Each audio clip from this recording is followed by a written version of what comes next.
اعوذ باللہ من الشیطان الرجیم، بسم اللہ الرحمن الرحیم۔ سورہ بقرہ رکوع 40، آیات 284 تا 286۔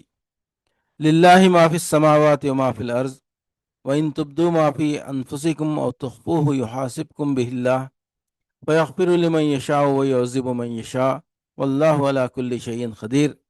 آمن الرسول بما انزل الیہ من ربہ والمؤمنون کل آمن باللہ وملائکتہ وکتبہ ورسلہ لا نفرق بین احد من رسلہ وقالوا سمعنا واطعنا غفرانک ربنا والیک المصیر۔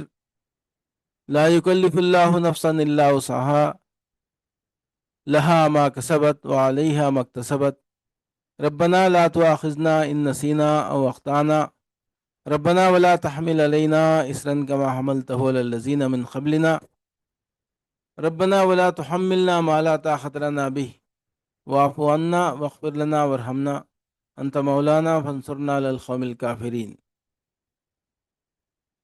آسمانوں اور زمین میں جو کچھ ہے سب اللہ کا ہے، تم اپنے دل کی باتیں خواہ ظاہر کرو یا چھپاؤ، بہرحال ان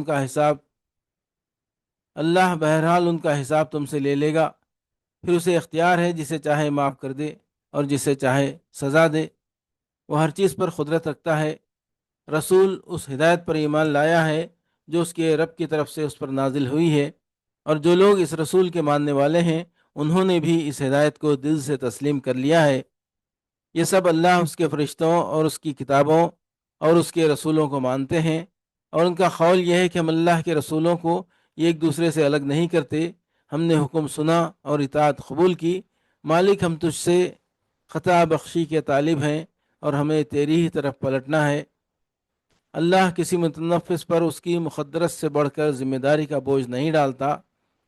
ہر شخص نے جو نیکی کمائی ہے اس کا پھل اسی کے لیے ہے، اور جو بدی سمیٹی ہے اس کا وبال اسی پر ہے۔ ایمان لانے والو، تم یوں دعا کرو: اے ہمارے رب، ہم سے بھول چوک میں جو قصور ہو جائیں ان پر گرفت نہ کرنا۔ مالک ہم پر وہ بوجھ نہ ڈال جو تو نے ہم سے پہلے لوگوں پر ڈالے تھے۔ پروردگار، جس بار کو اٹھانے کی ہم میں طاقت نہیں ہے وہ ہم پر نہ رکھ، ہمارے ساتھ نرمی کر، ہم سے درگزر فرما، ہم پر رحم کر، تو ہمارا مولا ہے، کافروں کے مقابلے میں ہماری مدد کر۔